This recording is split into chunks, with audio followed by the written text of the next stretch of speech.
Kang hinanap ni Sumaya Ojin at lumapit. Bago pa siya makapagsalita, nakita kanyang lumapit sa ibang babae.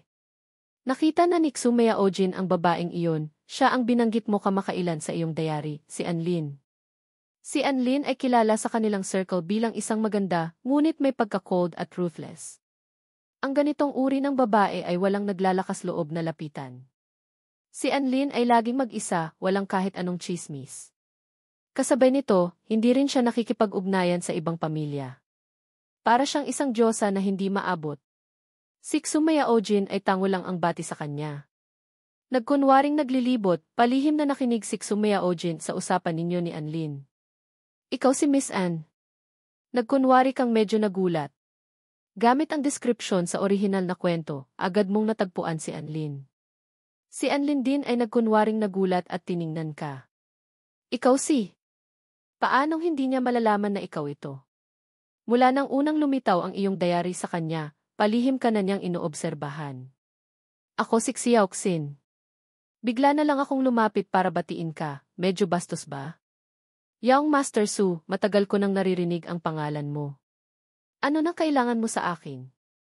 Teka, bakit iba rin si Anlin sa orihinal na kwento? Nagbabago na ba ang lahat ng babaeng bida? Ganito kasi, may mga bagay sa kumpanya na gusto kong makipag-partner sa Anne Group. Gusto ko sanang kausapin ang tatay mo, alam mo ba kung nasaan siya ngayon? Inayos ni Anlin ang kanyang buhok. Ang ama ko ay abala kamakailan, nasa kumpanya pa siya ngayon. Nasa kumpanya? Natigilan ka. Humanap ka ng dahilan, pumunta sa isang sulok, kumain, at palihim na nagsulat sa iyong diary. Nasisira na ang plot. Sa eksenang ito, kailangan ng ama ni Anlin bakit hindi siya pumunta sa party. Kung wala ang biktima, paano magpapatuloy ang kwento? Nakakapagtaka. Sa sulok, nakatingin si Anlin sa diary, isang bahagyang ngiti ang sumilay sa kanyang mga labi.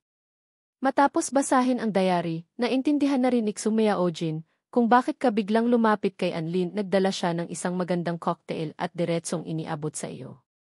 Nagdikit ang inyong mga kamay, napakalapit. Sumandal si Sumaya Ojin sa iyong braso. Yaong Master Su, kailangan mong inumin ang alak na ito. Nakaramdam ka ng kiliti sa buong katawan, halos hindi ka makagalaw. Ano nang gustong gawin ng babaeng to? Lumunok ka at kinuha ang baso mula sa kamay ni Sumaya Ojin. Bakit ko inumin? Kapag ininom mo, magiging quits na tayo. Ilang taon na ang nakalipas, nilagyan mo ng gamot ang inumin ko. Nagkunwaring nahihiya si Sumaya Ojin at yumuko. Pero ang kanyang mga kamay ay hindi mapakali. Umatras ka ng bahagya at ininom ang laman ng baso sa isang lago. Inumin kong inumin. Kung may lason man to, hindi ka rin makakatakas. Pero parang ikaw lang ang nahihiya, si Sumaya Ojin ay tuwang-tuwa. Mabuti na lang at biglang lumitaw si Old Master Luo. Napilitang tumayo si Sumaya Ojin. Sa diary, ang galing mong magpantasya. Bakit ngayong ako na ang lumalapit, duwag ka? Hindi lang pala kay Chen si kaduwag. Nang umalis si Sumaya Ojin, umupo si Old Master Luo, handang makipag-inuman sa iyo. Nag-usap ang maglolo ng matagal, at mukhang masaya si Old Master Luo. Habang masayang nag-uusap, lumapit din si Luo Qingqing. Tumingin si Old Master Luo kay Luo Qingqing. Qingqing, butit dumating ka. Matanda na ako, hindi na magtatagal ang buhay ko. Hindi ko na makikita ang masaya ninyong buhay sa hinaharap. Mula ngayon, si Qingqing ay ipagkakatiwala ko na sa iyo. Kahit na Su ang apelyido mo, sa pamilya Luo, ikaw na rin ang masusunod. Ang kinabukasan ng pamilya Luo ay ipinagkakatiwala ko na rin sa iyo. Pagkatapos magsalita, pinagdikit ni Old Master Luo ang kamay ni Luo Qingqing at ang kamay mo. Ang nakatagong si Chen Zi sa party ay palihim na naghahanap sa ama ni Anlin, halos isang oras na siyang naghahanap at wala pa rin siyang nakikita, aya't nainis na siya. Ngunit sa hindi inaasahang pagkakataon, nakita niya ang eksena kung saan hawak mo ang kamay ni Luo Qingqing. Ang makita lang ang mukha mo ay sapat na para magalit si Chen Zi, lalo na ngayong hawak mo pa ang kamay ng kanyang babae. Dahil sa galit, hindi na nagtago pa si Chen Zi. Lumabas siya mula sa dilim, tinuro ka at si Luo Qingqing at sumigaw, Xiaoxin. Mayroon ka ng kasunduan sa kasal, pero nangangaliwa ka pa rin sa likod ni Ruyan. Nang marinig ang sigaw, napunta sa inyo ni Luo Qingqing ang atensyon ng lahat. Ikaw naman ay nakahinga ng maluwag. Sa wakas, dumating din si Chenzi. Ibig sabihin, hindi pa tuluyang nasisira ang orihinal na plot. Sa gitna ng bulungan ng mga tao, lumabas si Chenzi na mayabang, hinila si Luo Qingqing sa kanyang tabi, at hinila rin ang katabing si Xumea Ojin at si Anlin ipinagsanggalang niya ang mga babae sa kanyang likuran. Tingnan ninyong lahat ang maruming pag-iisip ng lalaking ito. Ako lang ang inyong maaasahan. Pagkasabi niya niyon, biglang natapunan ng pulang alak ang kanyang mukha. Si Anlin ang gumawa nito. Napailing ka sa gilid, hindi mapigilang magreklamo sa iyong diary. May problema yata sa utak ng mga bida. Si Anlin, kusang binuhusan ng alak si Chenzi. Nag-alala ka. Sa orihinal na kwento, kahit na si Anlin ay isang malamig at supladang babae, bilang pangunahing babaeng karakter, hindi siya ganoon kabastos noong una niyang makita si Chenzi. Ang eksena ngayong gabi ay napaka-abnormal. Si Chenzi na nabuhusan ng alak ay puno ng kahihiyan. Ngunit nang lumingon siya at makitang si Anlin ang gumawa nito, isang malademonyong ngiti ang sumilay sa kanyang mukha. Sa paningin ni Chenzi, pakiramdam niya ay ginawa ito ni Anlin para protektahan siya. Tutal, hindi naman siya imbitado sa party ngayong gabi.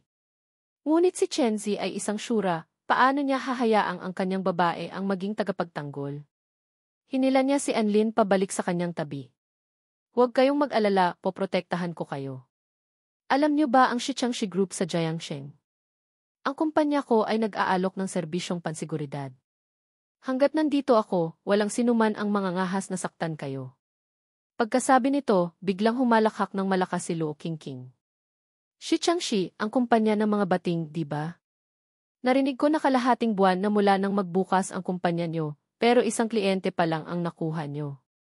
At ang isang kliyenteng yun, ang pagprotekta sa isang aso ang serbisyo, tama ba? Nang mailantad sa harap ng lahat, medyo napahiya si Chenzi. Ngunit sanay siyang aliwin ang sarili. Sa tingin niya, malamang ay nagsiselos lang si Luo Qingqing. May bago siyang karibal, si Anlin normal lang na magselos ang isang dalagang tulad ni Luo Qingqing. Kung hindi, bakit niya ito ipapahiya ng ganito sa publiko? Ang mga pangyayari ay lumampas sa iyong inaasahan. Ang pinakamalaking pagbabago ay nasa kilos ni Anlin dahil hindi ka sigurado sa susunod na mangyayari, nagpasya kang mas mabuti pang pigilan na lang si Chenzi. Kung nasa ilalim siya ng iyong mga mata, mas hindi siya makakagawa ng gulo. Tutal, wala naman doon ang ama ni Anlin kung hahayaan mong umalis si Chenzi, baka ngayong gabi ay hindi na talaga mabuhay ang ama ni Anlin. Sa asta ni Anlin, halatang mayroon na siyang galit kay Chenzi. Kung mamatay ang ama niya, tiyak na aatakehin niya si Chenzi. At sa oras na iyon, mawawala na ang limitasyon ni Chenzi. Nagsisimula ng tumensyon ang paligid. Lahat ay medyo naguguluhan. Sa sandaling iyon, bigla kang tumayo at itinulak ang iyong upuan. Itinuro niya ang upuan gamit ang dalawang daliri at nakangiting tumingin kay Chenzi. Chenzi, halika rito, umupo ka at uminom. Dahil narito ang mga babaeng gusto niya, natural na ayaw umalis ni Chenzi. Hindi pa niya natatapos ang kanyang misyon, hindi pa niya natatagpuan ang ama ni Anlin. Sakto namang marunong kang makiramdam at alam mong bigyan siya ng upuan. Umismid si Chenzi. Tiningnan kanya mula sa butas ng kanyang ilong at tuluyang umupo. Nang makita ng ilang babae na talagang umupo si Chenzi, lalo silang nainis. Ayaw nilang makita ang pagmumukha ni Chenzi, kaya't lahat sila ay lumayo sa iyo. Nang makita mong kontrolado na ang sitwasyon, lihim kang nagsulat ulit sa iyong diary. Sira na rin naman ang plot, kaya bilang kontrabida, walang masama kung bibigyan ko ng upuan ang bida na si Chenzi, di ba? Ang talino ko talagang kontrabida. Sa mga karaniwang nobela, ang mga kontrabida ay walang utak na hinahamon ang bida. Sino ba namang mag-iisip na mag-alok ng upuan? Sa totoo lang, may sarili akong dahilan kung bakit ko ito ginawa. Sa panig ni na Anlin at ng kanyang ama, hindi ko alam kung bakit hindi nasunod ang orihinal na takbo ng kwento. Kung gayon, mas mabuti nang manatili si Chenzi dito sa piging. Sa ganoong paraan, hindi na siya magkakaroon ng pagkakataong kumilos laban sa ama ni Anlin sa ngayon, mas kaunting gulo, mas mabuti. Sira na rin naman ang plot, kaya bakit hindi ko palulubusin ang pagbaluktot dito? Mabawasan man lang ng isang inosenteng biktima. Nang mabasa ang entry na ito sa diary, labis na naantig ang puso ni Anlin. Dahil sa diary, masasabing pamilyar na siya sa iyo, ngunit sa realidad, isa ka pa ring estranghero para sa kanya. Kahit na estranghero, handa kang gawin ito para sa kanya, para sa kanyang ama. Hindi na malayan, lumapit si Anlin sa tabi mo. Gusto niyang hindi ka lang makilala sa pamamagitan ng diary. Sa totoong buhay, gusto niyang seryosong makilala ang lalaking ito na puno ng karisma. Nang makita ni Xumea Ojin ang sitwasyon, agad siyang tumayo at inunahan siyang umupo sa tabi mo. Dahil may ibang tao, hindi na rin nakalapit si Anlin bago umalis, binigyan niya si Xumea Ojin ng isang masamang tingin. Nang makita mong lumapit na naman si Xumea Ojin, naramdaman mong may mali. Ngayong araw, talagang sinusubukan ni Xumea Ojin na akitin ka. Ano ba ang gusto niya? Sa pangalan, asawa siya ng pamilya Xu at higit sa lahat, may fiancé ka na. Hindi ba't hindi maganda ito sa publiko? Pero walang pakialam si Xumea Ojin. Alam ng buong Jiangxing na isa siyang biyuda. Matagal nang pumayag ang pamilya Xu na maghanap siya ng iba. Ngunit hanggang ngayon, hindi pa siya nakakahanap ng lalaking pumupukaw sa kanyang interes. Tungkol naman sa fiancé mong si Liu Ruyan, sa mata ni Xumea Ojin, hindi ito hadlang. First come, first served, di ba? Kahit kasal na, pwedeng maghiwalay, ano pa kaya ang fiancé lang? Siyempre, ang paglalaro sa iyo ni Xumea Ojin ay para lang sa katuwaan.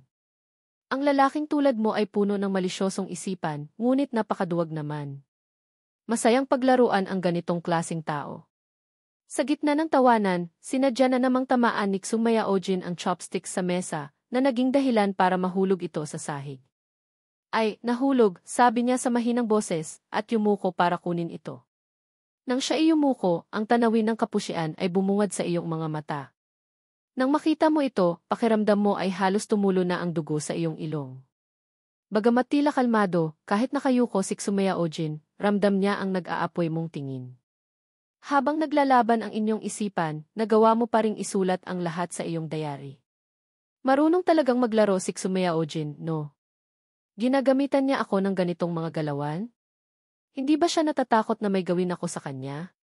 Sa orihinal na kwento, nagkaroon ka ng masamang balak sa kanya, at handa ka pang gumamit ng maruming paraan para makuha siya. Mumisi si Xumea Ojin at naisip, kung ikaw pa rin yung dati, hindi man lang kita titingnan. Dahil duwag ka at alam kong hindi mo ako kayang gawa ng masama, kaya malakas ang loob kong maglaro. Ang lapit-lapit ko kay Xumea Ojin, ang ganda talaga. Perpekto ang katawan at napakakinis ng balat. Samantala, si Chenzi ay binaliwala sa buong piging. Nang akmang aalis na, nakatanggap siya ng balita mula sa kanyang mga tauhan. Ang ama ni Anlin ay wala sa piging, kundi nasa kumpanya. Ito pala ay isang diversion. Nakatanggap si Chenzi ng impormasyon na darating ang ama ni Anlin ngayon, ngunit peke pala ang impormasyong iyon. Dahil sa pakiramdam na naloko, naging pangit ang itsura ni Chenzi. Galit siyang tumayo at akmang aalis. Palagi mong binabantayan ang bawat galaw ni Chenzi. Nang makita mo ito, nagkaroon ka ng masamang kutob. Kahit ayaw mo nang makialam, naramdaman mong kailangan mong gawin ito. Bigla niyang naramdaman ang dahilan kung bakit siya napunta sa mundong ito. Kung ang layunin lang ay maging malakas ngunit ayaw harapin ang mga responsibilidad, ano pa ang saysay ng pagiging malakas? Ano ang pinagkaiba ng kapangyarihang hindi ginagamit sa walang kapangyarihan? Sa pag-iisip nito, bigla kang napuno ng sigasig. Siyempre, mayroon din siyang pansariling interes. Kung magtatagumpay si Chenzi sa pagpatay, malaking tagumpay ito para sa kanya. Ang pangyayaring ito ay lalong magpapalakas sa Shichangshi Group at kay Chenzi mismo sa hinaharap. Sa ngayon pa lang, hirap na siyang harapin si Chenzi. Hindi na nag-atubili, pinili mong sundan si Chenzi. Hindi rin mapakali si Xumea Ojin nang makita kang sumunod kay Chenzi. Laro-laro lang, pero pagdating sa seryosong bagay, hindi rin biro si Xumea Ojin. Sa pagkakataong ito, pinili niyang sumama sa iyo. Ano bang magagawa ng isang duwag na tulad mo ng mag-isa? Sa kabilang banda, sa loob ng kumpanya ng Shichangshi, ang mga tauhan ni Chenzi ay kumakain ng hotpot na gawa sa karne ng kanilang nag-iisang kliyente, habang nag-operate ng computer. Maingat na iniimbestigahan ang ama ni Anlin at ang mga impormasyon tungkol dito. Huwag mong ubusin yung hita, terhan mo kami. Nga, huwag kang maging sakim. Teka, niluto natin yung nag-iisa nating kliyente, hindi kaya magagalit si boss? Magagalit? Impossible. Dati sa ibang bansa, kahit kumain tayo ng tao, hindi nagsasalita si boss. Karne lang to, ano bang problema? Sabagay, si boss natin kahit ano kayang gawin. Siyempre, hindi rin tayo pwedeng maging duwag. Ang hindi nila alam, ang sitwasyon ng kumpanya ng Shichangshi ay napakasama na. Ang orihinal na pondo ay matagal nang ginastos ni Chenzi sa pagpapasikat. Mula nang magbukas, wala pa silang kita. Kung magpapatuloy ito, tiyak na babagsak ang Shichangshi. Dahil dito, nagmamadali si Chenzi na patayin ang ama ni Anlin sa pagpatay lang sa ama ni Anlin at pagkatapos ay paglapit kay Anlin at pagsakop sa Anshi Group, maililigtas ang Shichangshi. Kung tungkol sa negosyo, si Chenzi ay walang kaalam-alam. Pero kung pagpatay ang pag-uusapan, doon siya eksperto. Upang masigurong magtatagumpay ang plano, si Chenzi mismo ang kumilos. Hindi dahil sa hindi siya nagtitiwala sa kakayahan ng kanyang mga tauhan, kundi dahil sa pag-aalalang masyadong magulo ang mga ito at makagawa ng malaking ingay sa Jiangsheng. Kapag nabuking ang plano, may panganib na mapugutan ng ulo. Palagi mong sinusundan ng kotse ang sasakyan ni Chenzi. Hindi nagtagal, nalaman mong ang destinasyon ni Chenzi ay ang Anshi Group. Mukhang sa kumpanya niya balak gawin ito. Habang nagmamaneho, nagsusulat ka sa diary.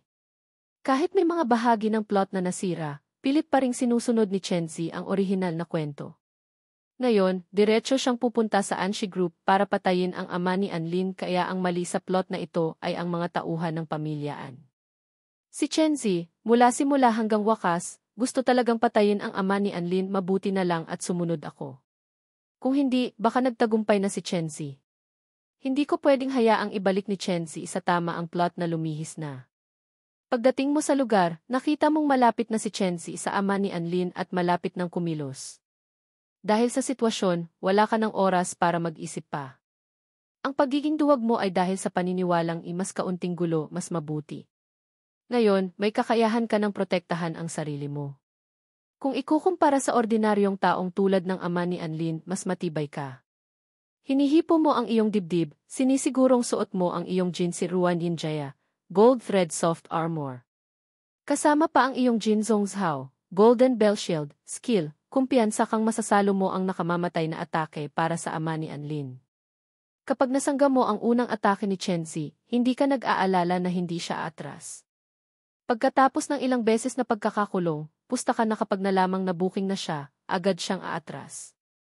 Kahit ayaw niyang umatras, ang mga security guard ng Anshi Group ay makakarating sa tamang oras. Naisip mo na ang lahat sa iyong isipan, ngunit sa kritikal na sandali, biglang nagbigay ng paalala ang system. Binabati kita, host. Natanggap mo ang gantimpala, 2 free attribute points. 2 free attribute points. Bigla kang natigilan. Sa ganitong paraan, mas matatag na ang iyong Jin Zhongzhao na aabot sa level 3. Walang pag-aalinlangan, agad kang nag-upgrade. At sa mismong sandaling iyon, kumilos si Chenzi. Nakatayo sa likod ng ama ni Anlin, marahan lang niyang itinulak ang likod nito nang hindi dumidikit.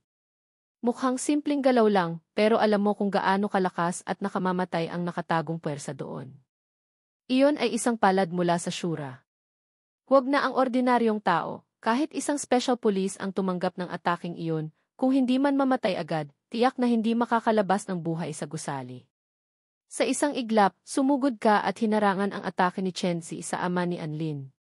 Dahil sa malakas na puwersa, tumilapon ka sa malayo. Nagulat si Xumaya Ojin at hindi napigilang mapasigaw. Hindi niya inaasahan na sa ganitong kapanganiban, sasaluhin mo ang nakamamatay na atake para sa ama ni Anlin. Karaniwan, kapag nababanggit si Chenzi, halos gusto mo nang umiwas. Ngayon, kusa kang nagpasuntok. Kakaiba, napakakakaiba. Nang matauhan, mabilis na tumakbo si Xumaya Ojin sa tabi mo. Hindi niya napigilan ang pagtulo ng kanyang mga luha. Nang makita ni Chenzi na agad na may nakakita sa kanyang ginawa, medyo nataranta siya. Alam niya ang batas. Kapag nabuking ang pagpatay, ang gusto lang ni Chenzi ay tumakas. Bago umalis, lumingon siya ulit para kumpirmahin. Ang nakahandusay sa sahig ay ikaw nga. Kakaiba. Itong mayaman na to, bukod sa pakikipag-agawan sa akin sa mga babae, ngayon naman ay sumasalo ng saksak para sa iba. Talagang kinakalaban niya ako. Lahat ng gusto kong tao, lahat ng gusto kong gawin, lahat kinokontra niya. Ito na ba ang tinatawag na mortal na magkaaway? Hindi na nagtagal, pinili ni Chenzi na tumakas muna. Walang tigil sa pagtulo ang mga luha ni Xumea Ojin, pakiramdam niya inanginginig ang buong katawan. Mabuti na lang at nanatili pa rin ang kanyang katinuan. Tumingin siya sa iyo na walang malay sa sahig at sumigaw sa paligid, tumawag kayo ng 120 ambulance. Sa totoo lang, hindi ka talaga nawalan ng malay. Dahil sa level 3 Jin Zhongzhao at Jin Siruan Yinjia, ang atake sa iyo ay parang malakas na tapik lang ng isang ordinaryong tao. Masakit, syempre, pero hindi naman gaanong malubha. Nagkunwari ka lang na walang malay para iwasan na sundan ka ng atake ni Chenzi. Sa galit ni Chenzi sa iyo, nang makitang ikaw na naman ang sumira sa kanyang plano, posibleng-posible na sundan kanya ng atake. Hindi mo lang inaasahan na sa pagpapanggap mong walang malay, umiyak si Xumea Ojin. Sa sobrang pag-aalala niya, pakiramdam mo ay medyo awkward kung bigla kang magigising. Pero kung hindi mo rin ipapaliwanag, mahirap din kaya pinikit mo na lang ang iyong mga mata at nagpatuloy sa pagpapanggap na walang malay. Dumating din si Anlin sa lugar. Kasama si Xumea Ojin, dinala kanilang dalawa sa ospital. Pagdating sa ospital, nakita ng doktor na ang pasyente ay ang young master ng pamilya Su. Ano man ang mangyari, kailangan siyang sumailalim sa isang detalyadong full-body check-up. Natatakot silang baka sa kaunting pagkakamali, mawala ang kanilang lisensya. Sa kalagitnaan ng check-up, hindi mo na kinaya at tuluyan ka ng nakatulog habang nagkukunwaring walang malay. Habang natutulog ka, tinipon ni Anlin ang mga eksperto sa kanyang kumpanya at naghandang sumugod sa Shichangshi Group para maghiganti. Ang labanan sa pagitan ng dalawang security company, tamad na siyang idaan pa sa opisyal na proseso. Bawat segundo na nabubuhay si Chenzi sa mundo, pakiramdam niya ay marumi ang hangin. Nang makitang paalis na si Anlin, pinigilan siya ni Xumea Ojin. Hintayin mo munang magising siya bago ka umalis. Umiling si Anlin, may sarili akong gagawin. Nasa ospital na siya at ligtas.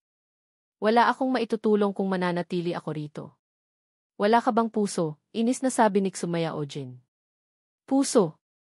Mapapagaling ka ba agad niyan? O mapapatay ba niyan agad si Chenzi? Nang mabanggit si Chenzi, hindi mapakalma ni Anlin ang kanyang damdamin. Hindi pumayag si Xumea Ojin. Nalubha siya at nawalan ng malay para iligtas ang ama mo. Kung aalis ka ngayon, gaano siya kalulungkot paggising niya? Una, hindi ko hiningi na iligtas niya ang tatay ko. Inis na sagot ni Anlin, ayaw na ayaw niyang kinokonsensya. Pangalawa, nasa ospital siya. Kung may mangyari man, wala akong magagawa. Kung wala namang malubhang mangyayari, sayang lang ang oras ko rito. Ayaw nang makinig ni Xumea Ojin sa mga paliwanag niya. Pakiramdam niya ikinain na ng aso ang konsensya ng babaeng ito. Naiintindihan ni Xumea Ojin na sa pagharang mo sa atake ni Chenzi, hinarangan mo rin ang kanyang mga plano. Ang alitan ninyo ni Chenzi ay tunay nang nabuo. Para sa isang duwag na tulad mo, napakalaking hakbang ang ginawa mo. At ang nakinabang, si Anlin, ay walang utang na loob at aalis na lang basta. May sariling dahilan si Anlin dahil sa pagbabasa ng diary, paano niya hindi malalaman ang iyong sakripisyo. Labis din siyang naantig. Ngunit sa ngayon, hindi lang ikaw ang may galit kay Chenzi, kundi pati na rin siya. Para kay Anlin, ang pagtugis at pagpatay kay Chenzi ay paghihiganti para sa kanyang ama at pagtanaw na rin ng utang na loob sa iyo. Ang mga iniisip na ito, ayaw nang ipaliwanag ni Anlin kay Xumea Ojin. Tinanggap niya ang sampal, walang sinabi, at buong tapang na umalis sa ospital. Naiwang mag-isa si Xumea Ojin. Tiningnan niya ang numero ni Liu Ruyan sa kanyang phone book, at pagkatapos ay pinatay ang kanyang telepono. Sige na, ako na lang ang mag-aalaga sa kanya. Pinunasan niya ang iyong mukha, at nagulat ka sa ginawa niya. Agad kang nagising, ngunit hindi mo iminulat ang iyong mga mata at nagpatuloy sa pagpapanggap na walang malay. Bago lumabas ang resulta ng check-up, hindi makapagbigay ng tiyak na sagot ang doktor. Umiling na lang siya at sinabi kay Xumea Ojin na hindi malinaw ang dahilan ng pagkawala ng malay. Sabi ko na duwag ka, bakit hindi mo na lang panindigan, naisip ni Xumea Ojin na medyo naiinip na, kaya't nagsalita siya sa sarili. Dapat tulad kita, kapag may desisyon, paninindigan hanggang dulo. Noong hindi pa ako kasal sa pamilya Xu, nalaman kong mamamatay na ang fiance ko.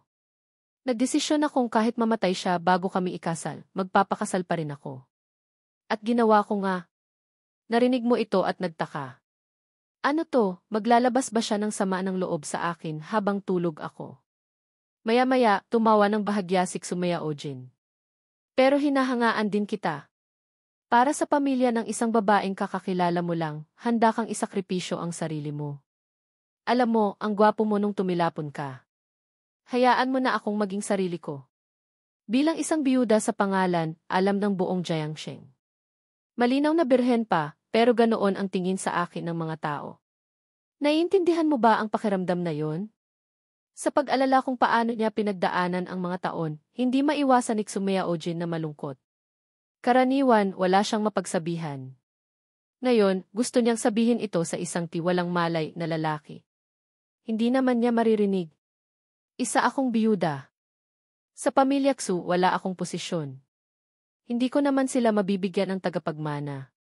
Pero paano ako, si Sumaya Ojin, papayag na maging miserable habang buhay? Ang pagpapakasal sa pamilya Xu ay para magkaroon ng pangalan. Bilang biyuda, madalas akong makatagpo ng mga lalaking may ganoong tingin sa akin. Mga deal na dapat ay maayos na, sinasadya nilang ipitin para gamitin ko ang katawan ko kapalit ng benepisyo. Akala nila madali akong apihin. Muntik ka nang tumango. Sinong lalaki ang hindi mahumaling sa kanya? Naiintindihan mo ang iniisip ng mga lalaking iyon, pero hinahangaan mo rin si Sumaya Ojin. Sa kabila ng mahirap na sitwasyon, nakagawa siya ng sarili niyang landas. Ang gwapo mo rin. Totoo, type kita. Pagkasabi nito, biglang yumuko si Sumaya Ojin at bumulong sa iyong tenga. Pero baka ayawan ako ng pamilya Sumo dahil isa akong biyuda, di ba? Wala akong pakialam sa titulo, pero sa ngayon, marami pa akong hindi alam tungkol sa iyo. Ayoko ng ganitong pakiramdam na hindi kita kayang hawakan. Gusto ko lang ng mga bagay na kaya kong kontrolin. Kaya ko bang kontrolin ka? Kontrolin ako. Anong gusto mong kontrolin sa akin? Hindi mo mapigilang kumibot ang iyong talukap. Dahil sa sobrang lapit, agad na napansin ni Sumaya Ojin ang pagkibot ng iyong talukap. Mabilis siyang umayos ng upo at bumalik sa kanyang kalmadong boses. Gising ka na? Nang makitang nabuking ka na, napilitan kang umiti at imulat ang iyong mga mata. Dati, hinala lang. Ngayong nakita niyang iminulat mo na ang iyong mga mata, biglang namula ang mukha ni Sumaya Ojin. Nang makitang tila sasabog na si Sumaya Ojin, umupo ka at kinamot ang ulo. Gusto mo, ipikit ko ulit ang mga mata ko? Isipin mo na lang natulog pa rin ako at magpatuloy ka sa pagsasalita. Nang makita niyang gising ka na, nahulaan ni Sumaya Ojin na narinig mo na ang lahat ng sinabi niya. Bigla, tinamad na siyang magpanggap. Bumuntong hininga siya. Narinig mo lahat. Kung hindi, baka gusto mo akong patayin para manahimik. Umiti ka. Kaya mo ba? Buhay pa ako ngayon dahil sa'yo.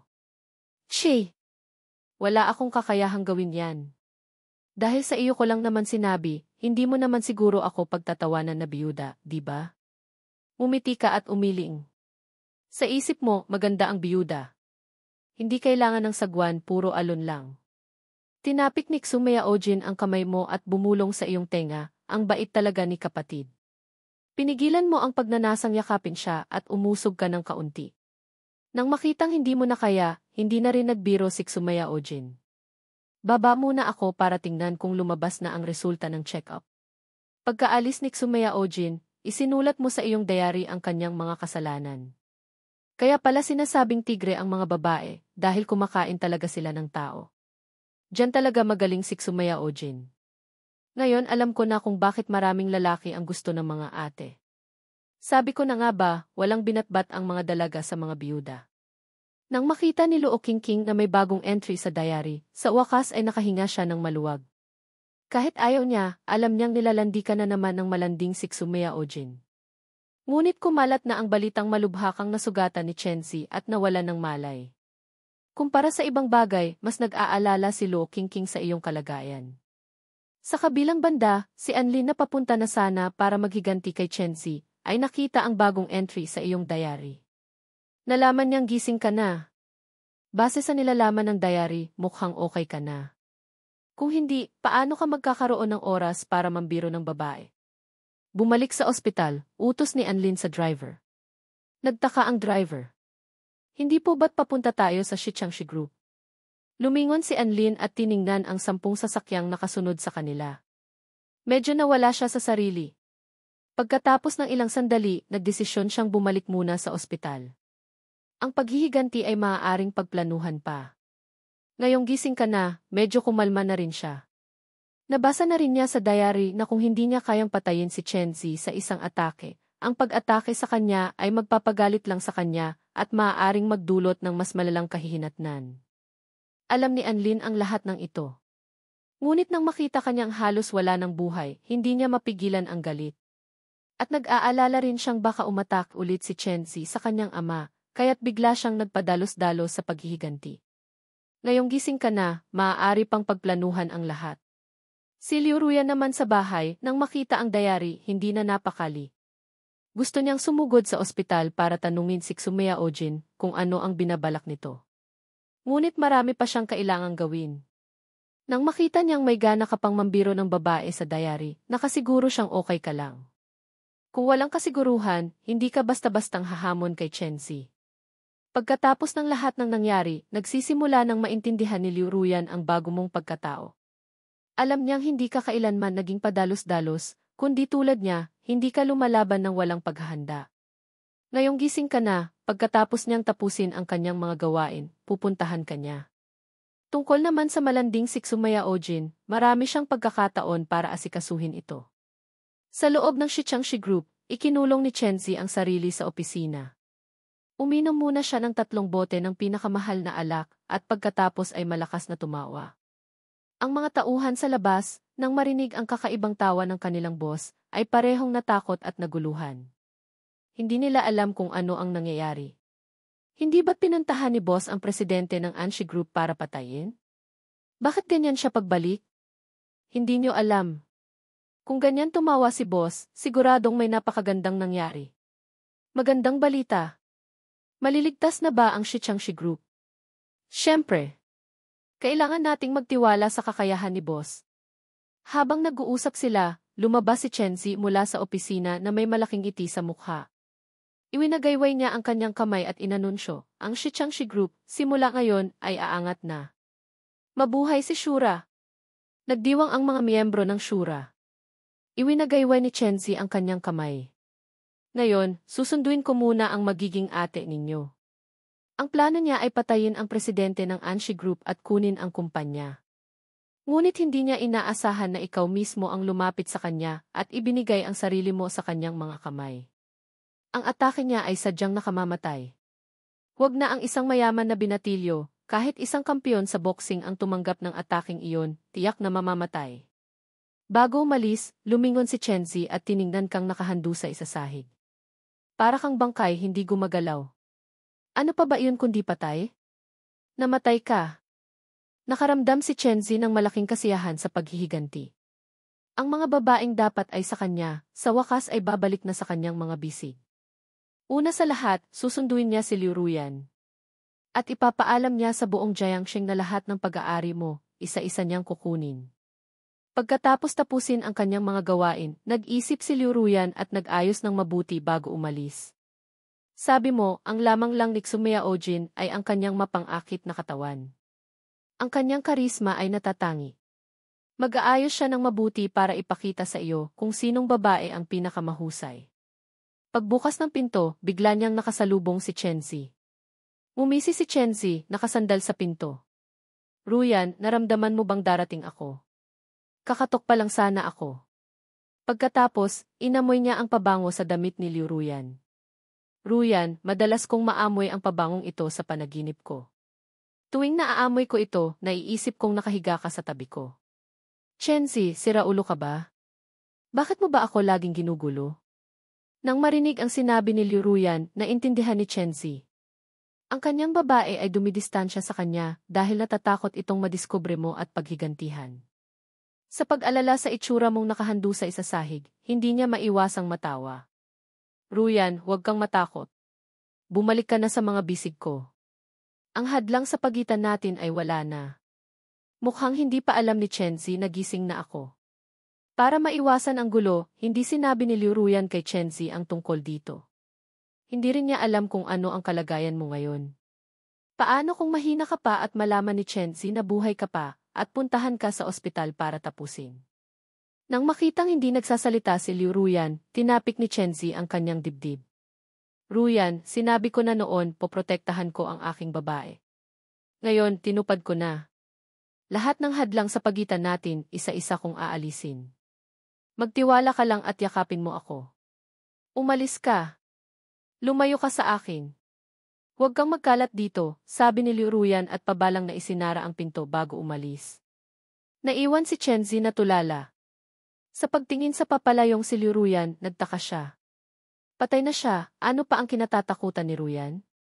Bakit dumidistansya pa rin siya para protektahan ako? Biglang natauhan si Chenzi at hinabol si Liu Ruyan. Hinawakan niya ng mahigpit ang balikat nito. Naiintindihan ko, Ruyan. Nag-aalala ka bang kapag pinakasalan mo ako ay kailangan mong iwan ang pamilya Liu at ayaw mong iwan sila? Huwag kang mag-alala. Pwede akong maging bahagi ng pamilya ninyo. Nang marinig ang sinabi ni Chenzi, napuno ng pandidiri ang mukha ni Liu Ruyan. Chenzi, linawin mo. Kahit isa ka pang hamak na gangster o tsisi ng kumpanya, sa pamilya Liu, hindi ka man lang karapat-dapat maging driver. Pagkasabi nito, umalis si Liu Ruyan nang hindi lumilingon. Naiwan si Chenzi na tulala. Hindi karapat-dapat maging driver. Gusto akong protektahan ni Ruyan. Iniisip niyang walang katayuan ang isang driver sa mata ng mga mayayaman. Ayaw niyang pumasok ako sa pamilya Liu dahil nag-aalala siyang masisira ang reputasyon ko. Ruyan, talagang naiiyak ako sa pagmamahal niya. Sa kabilang banda, dumating na rin si Anlin sa ospital. Pagbukas ng pinto, nakita kanyang umiinom ng lugaw na may bahid ng paghihirap, tila hindi nasisiyahan sa pagkain. May gana pang magreklamo sa pagkain, siguro okay na siya. Tinawag ni Anlin ang doktor at nagtanong. Nang makumpirmang okay ka na, sa wakas ay nakahinga siya ng maluwag. Salamat, taimtim na sabi ni Anlin at yumuko pa. Pakiramdam mo, hindi mo naman ginawa iyon para sa kanya, kaya medyo nahiya ka. Wala iyon, maliit na bagay. Bumangon ka at itinayo si Anlin. May mga luha sa mata ni Anlin, unang beses pa lang nating magkita, pero tinulungan mo na agad ang ama ko. Bukod sa pasasalamat, hindi ko na alam kung ano pa ang sasabihin ko. Ang kilalang malamig at hindi malapitang ate ay malapit ng umiyak. Hinawakan mo ang malambot at maputing kamay ni Anlin at kinamot ang ulo. Hindi na kailangan. Nagkataon lang na tumulong ako. Huwag kang mag-alala. Sa hinaharap, kahit anong kailanganin ng pamilya Suo mo mismo, sabihin mo lang at tutulong ang Anshi Group. At saka, ang seguridad ng pamilya Su ay ipapaubaya na sa Anshi. Tama na, tama na. Masyado nang mabait si Anmimi, kapatid na An. Pumagit na si Xumea Ojin sa inyong dalawa at nakangiting na magitan. Pareho silang nasa iisang circle. Kahit hindi gaanong nakakasalamuha si Anlin, kilala pa rin niya ito. Bumalik ka sa kama at kinuha ang mainit-init pang lugaw. Habang umiinom, lihim kang nagsulat sa diary. Kite, peking pasasalamat. Kulang ba ang pamilya Su sa ganyan? Hindi rin taos puso ang pasasalamat. Nang mabasa ito, nainis si Anlin sa labas, sinasabing wala iyon, pero sa loob-loob, mas marami pa palang gusto. Napakapakitang tao. Sana may mas konkretong pasasalamat, tulad ng isang halik o kung anuman. Pagkasulat mo nito, hindi mo maiwasang mapangiti habang iniisip ang eksena. Namula ang mukha ni Anlin, mali pala ang pagkakaintindi ko sayo. Mas mayaman at makapangyarihan ang pamilya Su kaysa sa Anshi, kaya't hindi ka naman talaga naghahangad ng anuman mula sa amin. Sa sumunod na segundo, walang pag-aalinlangan, hinalikan ka ni Anlin sa pisngi. Gulat na gulat ka. Seryoso ka? Tinupad mo ang hiling ko. Ano to? Pati si Xumea Ojin ay nagulat. Paano nagkaroon ng babaeng mas agresibo pa sa akin? At ang babaeng iyon ay ang kilalang supladang si Anlin? Hinalikan ka niya? Anong klaseng magic ito? Naramdaman mo ang malambot na labi sa iyong pisngi at hindi mo maiwasang mamula. Bumulong ulit si Anlin sa iyong tenga, salamat, diary. Diary? Isa ka bang genie? Bakit kung ano ang iniisip ko, ginagawa niya? Pero ang halik na iyon tumama talaga sa puso ko. Marunong si Anlin, alam niya kung ano ang gusto ko, hehe. Nang mabasa ang diary, hindi mapigilang matawa ni Sumaya Ojin. Anlin, ikaw pala ang mas nakakaintindi sa mga lalaki. Naalala ni Anlin ang sinabi mo sa diary tungkol sa mga paraan ni Sumaya Ojin para mangakit ng lalaki at umirap siya. Hindi naman, mas magaling pa rin si Ate Xu. Tinanggap ni Sumaya Ojin ito bilang isang papuri. Naku, hindi naman. Nasa sasakyan pa si Liu Ruyan. Nang makita niya ang entry na ito, nagusot niya ang hawak na dokumento. Mga malalandi. Una si Sumaya Ojin, tapos si Anlin dati, hindi ko naman napapansin na ganyan siya kapopular. Bakit ngayon, lahat ng babae ay dumidikit sa kanya? Ito ba ang karisma ng isang isekai protagonist? Bumalik si Chenzi sa Shichangshi Group. Nang makita niyang lumipas ang isang gabi at wala namang nangyari sa kanya, nakumbinsi siyang walang nakakita sa ginawa niya. Patay ka na at walang makakahanap sa pumatay. Ang atake niya ay ginamitan ng momentum, walang naiwang bakas. Siguro durog na ang mga laman loob mo. Agad niyang tinawag ang kanyang mga tauhan at nagpatawag ng mahalagang pulong. Sa pulong, puno ng kumpiyansa si Chenzi. Iwinagayway niya ang kanyang kamay at inanunsyong lalamunin nila ang Su Group. Nagulat ang lahat. Boss, alam mong naniniwala kami sa'yo. Pero sa sitwasyon natin ngayon, paano natin lalamunin ang Su Group? Tanong ng isang tauhan. Matagal na rin silang nasa Jiangsheng at alam na nila ang sitwasyon. Ang Su Group ang pinakamalaking korporasyon sa Jiangsheng. Sa madaling salita, ang Shichangshi Group ay isa na lang shell company. Anong gagamitin nila para lamunin ang Su Group? Ngumisi si Chenzi. Patay na siya. Ang Su Group ay magiging pag-aari ko na sa mga susunod na araw. Nang marinig ng lahat na patay na ang Young Master ng Su Group, ang mortal na kaaway ng kanilang boss, natuwa sila. May ganito palang magandang balita. Teka, boss. Hindi ba't ang pinatay mo kagabi ay ang presidente ng Anshi Group? Hindi na nila ito pinansin at nalunod sa sobrang saya. Kapag nakuha na nila ang Su Group, magiging pinuno na ng Jiangsheng ang Shichangshi. Asikasuhin niyo ang mga asset natin sa ibang bansa at ilipat agad dito. Ang perang iyon ay sapat na para bilhin ang mga ari-arian ng Su Group na nasa krisis. Agad na kumilos ang mga tauhan ni Chenzi. Ang mga espiya naman ni Sumaya Ojin ay agad na nakakuha ng impormasyon. Pagkatapos ng tawag, bumalik si Sumaya Ojin sa kwarto na may kakaibang ekspresyon. Chenzi, akala niya patay ka na. Tumango ka. Inaasahan mo na ito. Nagpanggap kang ang walang malay para isipin niyang patay ka na, di ba? Ngayon, mukhang inililipat niya ang kanyang mga asset mula sa ibang bansa para lamunin ang Su Group. Ano ang plano mo? Nang marinig mo ito, umiti ka. Magandang balita yan. Magandang balita, sabay na sabi ng dalawang babae na nagtataka sa iyong reaksyon. Sakto namang dumating si Liu Ruyan sa ospital.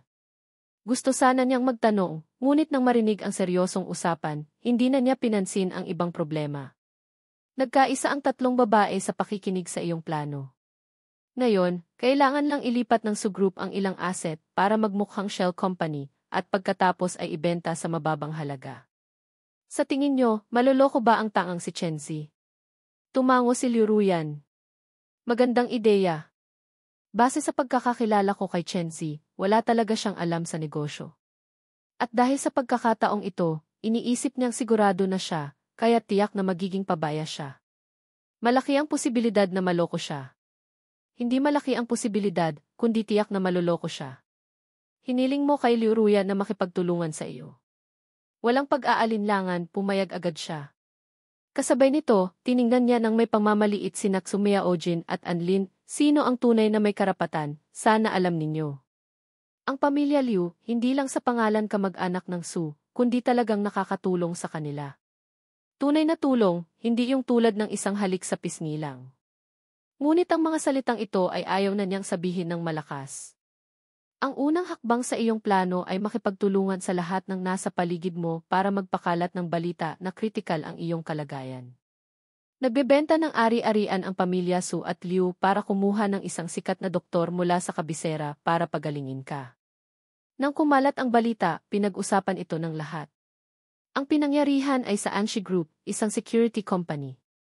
Ang makapasok sa isang security company nang hindi napapansin at malubhang masugatan ka na hindi kayang gamutin ng ordinaryong doktor, anong klaseng eksperto ang makakagawa niyon? Nang marinig ang usapan, lalong nagyabang si Chenzi. Siya nga ang tinutukoy na eksperto.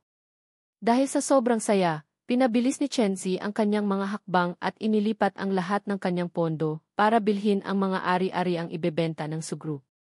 Para makipagtulungan sa palabas, nag-alok din si Xu Miaojin na sumali. Kasunod ng pamilya Su at Liu, nagsimula na ring magbenta ng ilang asset ang pamilya Xu. Ang hindi alam ni Chenzi, ang mga ibinebenta sa merkado ay mga shell company lang. Ngunit hindi rin dapat maliitin si Chenzi. Para maiwasan ang panloloko, tinawagan niya si Liu Ruyan para subukan ito. Ruyan, mag-ingat ka. Nainis si Liu Ruyan. Mag-ingat. Hindi pa patay ang fiance ko. Mali ang sinabi ko. Pero hindi na kailangang magsakripisyo ng ganyan ang pamilya Liu. Hindi sulit. Mukhang hindi na rin siya mabubuhay. Nang marinig ang sinabi ni Chenzi, gusto nang matawa ni Liu Ruyan. Hindi na mabubuhay? Paano mo nalaman? Ikaw ba ang may gawa nito? Nang makitang pinaghihinalaan siya, agad na binago ni Chenzi ang kanyang sinabi. Narinig ko lang. Kung hindi na kayang gamutin ng ordinaryong doktor, paano pa kaya ng isang sikat na doktor? Ang problema ng pamilya Su, hayaan na lang silang lutasin. Hindi mo na kailangang isama pa ang pamilya Liu. Mumuso si Liu Ruyan at nanatiling kalmado. Ang pera, pwede pang kitain ulit. Pero buhay ang pinag-uusapan. Kahit magkano, kailangang iligtas siya. Susundin kita. Ruyan, napakabuti mong babae. Bago ibaba ang telepono, hindi nakalimutan ni Chenzi na purihin si Liu Ruyan. Pagkatapos ng tawag, agad na sinabi ni Liu Ruyan sa iyo ang usapan. Mas nakumbinsi kang kumakagat na ang malaking isda. Gaya ng inaasahan, kinabukasan, nagsimula ng kumilo si Chenzi, binibili ang lahat ng shell companies na inalok ng 3 pamilya. Gabi, masaya kang nagbibilang ng pera sa ilalim ng kumot habang nagsusulat sa diary. Mas simple pa pala ang utak ni Chenzi kaysa sa inaakala ko. Inaasahan kong aabuti ng 1 buwan para maubos ang kanyang mga asset dito, pero 1 araw lang, naubos na. Yes, hindi rin pwedeng magmadali.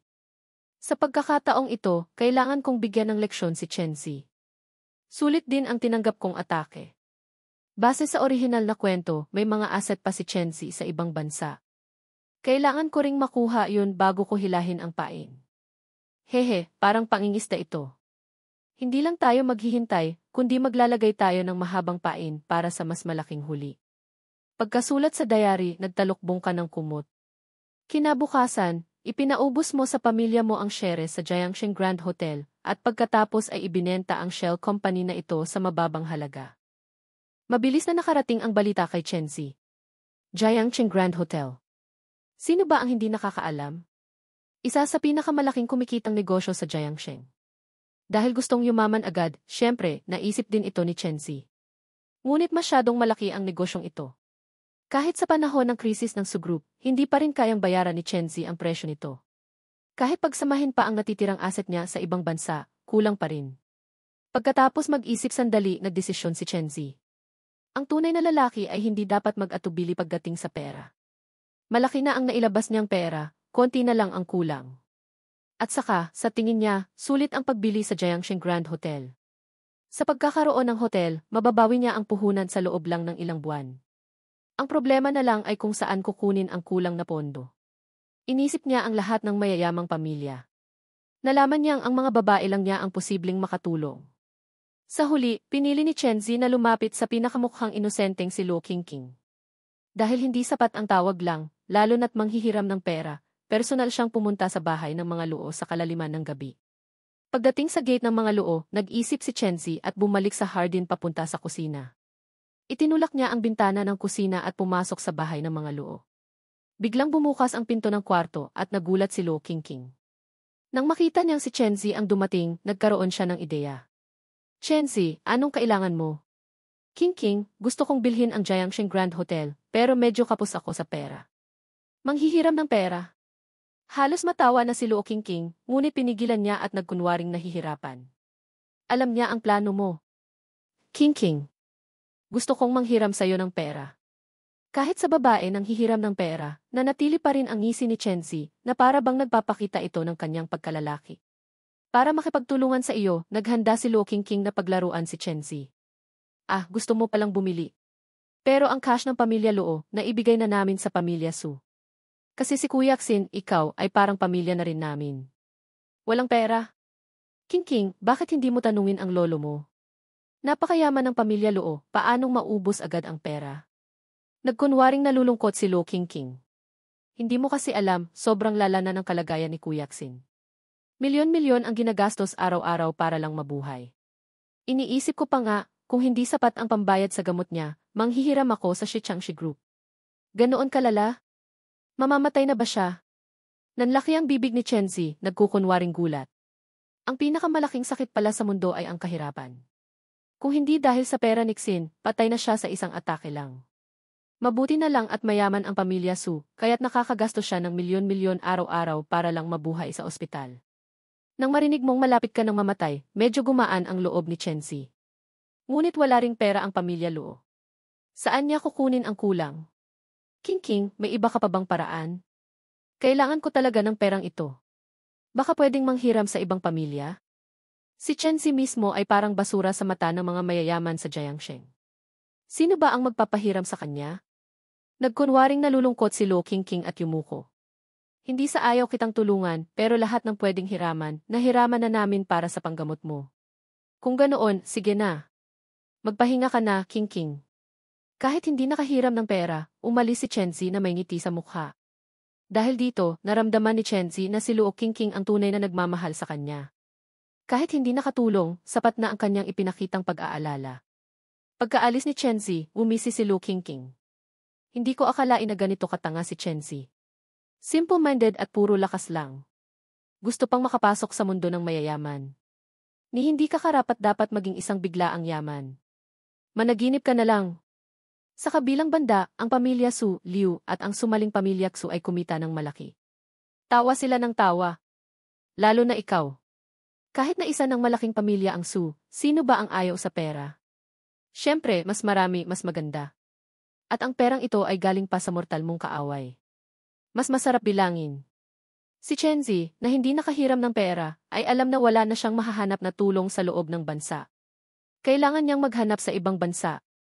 Sa opisina, tinitingnan ni Chenzi ang mga bill na gitngit siya at nagdesisyong kunin ang pondo para sa militar ng kanyang Shura Legion sa ibang bansa. Nag-alala ang mga Shura na nasa bansa. Boss, pag-isipan mo munang mabuti. Pera yan para sa militar. Nga, boss. Pwedeng magkulang sa lahat, pero hindi sa pagkain ng mga kapatid natin sa ibang bansa. Marami ang mga Shura sa ibang bansa at umaasa sa perang iyon para mabuhay. Dahil sa masamang kondisyon doon, ang pondo para sa militar ang pinakamahalaga sa kanila. Malaking problema kapag naubos ito. Inis na tiningnan ni Chenzi ang hawak na libro. Sa huli, nagdesisyon siya. Hindi malaking halaga ito. Pansamantala lang nating gagamitin para sa pagbili. Alam niyo ba kung ano ang ibig sabihin ng pagbili sa Jiangsheng Grand Hotel? Ibig sabihin, ang Shichangshi Group ay tatayo sa tuktok ng Jiangsheng, titingalain ng lahat. Talaga, boss, may isang Shura na hindi makapaniwala. Isang hotel, sulit ba talagang ipagsapalaran ng ganito kalaki? Sa maikling panahon, marami nang nabiling negosyo ang Shichangshi Group. Sapat na iyon. Ngunit ang paggamit ng pondo ng militar para bumili ng isang hotel ay masyadong mapanganib. Ngunit si Chenzi, na nabulag na, ay hindi ito nakikita. At para sa kanya, may espesyal na kahulugan ang Jiangsheng Grand Hotel. Ang kahihiyang dinanas niya roon, kailangan niyang bawiin. Huwag kayong mag-alala. Seryoso kong ipinapangako sa inyo, pagkatapos kong bilhin ang Jiangsheng Grand Hotel, titigil na ako. At ang hotel na ito ang magiging gintong daan na magdadala sa ating Shichangshi Group sa tagumpay. CJ, boss. Naniniwala kami sa'yo. Naging masigla rin ang mga Shura. Ang pangako ni Chenzi ay masyadong matamis. Pagkatapos makuha ang Jiangsheng Grand Hotel, para ipaalam sa lahat, nagpatawag si Chenzi ng press conference. Sa press conference, nagpagawa si Chenzi ng mamahaling itim na suit. Para ipagdasal na mamatay ka na, sinadya niyang gawing itim at puti ang buong lugar. Kung hindi mo alam, iisipin mong may mayaman na nagpapaburo sa Jiangsheng Grand Hotel. Una sa lahat, bilang presidente ng Shichangshi Group, labis kong ikinalulungkot ang malubhang kalagayan ng presidente ng Su Group. Nakaupo si Chenzi sa gitna na may itsurang nahihirapan para magmukhang sobrang lungkot. Si Lo Qingqing na nanonood ay napairap sa sobrang pangit na pag-arte ni Chenzi. Ngunit hinangaan din niya ang galing nitong magsinungaling. Para suportahan ang iyong pagpapagamot, masakit man sa loob, binili ng Shichangshi Group ang Jiangxing Grand Hotel. Pagkasabi nito, pinunasan ni Chenzi ang kanyang mga mata na walang luha. Mukhang sobrang lungkot. Pumalakpak ng malakas ang mga tauhan ni Chenzi para buhayin ang paligid. Sa marangyang kwarto ng ospital, nakatingin ka sa malaking dihi sa dingding, nakangiting pinapanood ang live na press conference ni Chenzi. Pagkatapos ng press conference, sinabihan mo na ang lahat na maaari nang hilahin ang lambat. Ang pagbili sa Jiangxing Grand Hotel ay umubos na sa lahat ng pondo ni Chenzi. Wala nang mahuli pa. Si Chenzi, na nalulunod sa saya, ay tinawag ang kanyang mga tauhan sa opisina para bilangin ang mga nabiling negosyo. Ang hawak na libro ay hindi na ordinaryo sa mata ni Chenzi. Sa pagtingin pa lang sa mga papel, hindi na niya mapigilan ang pagngiti. Sa pamamagitan ng mga negosyong ito, maaari na akong magyabang sa Jiangxing. Kailangan itong gawin sa lalong madaling panahon. Nagdesisyon si Chenzi na ngayong gabi, kailangan niyang makagawa ng plano para kumita. Sa proseso ng pagbibilang, napansin ang tauhan ni Chenzi na may hindi tama sa mga libro. Bakit mukhang lahat ng kumpanyang ito ay lugi? May mali. Naramdaman ni Chenzi na may problema. Agad niyang tinawag ang lahat at sinimulang suriin ang mga biniling negosyo. Hindi nagtagal, nalaman ni Chenzi na lahat ng ito ay mga shell company. Mga walang laman. Pinaalis niya ang lahat at sinira ang buong opisina niya. Hayop ka, Sin. Sinadya mo lahat to, di ba? Pagkatapos ng kalahating oras na pagmumura, hindi pa rin humuhupa ang galit sa dibdib ni Chenzi. Sinumang maglakas loob na galitin akong si Shura, walang sinuman sa kanila ang mabubuhay para makita ang sikat ng araw kinabukasan.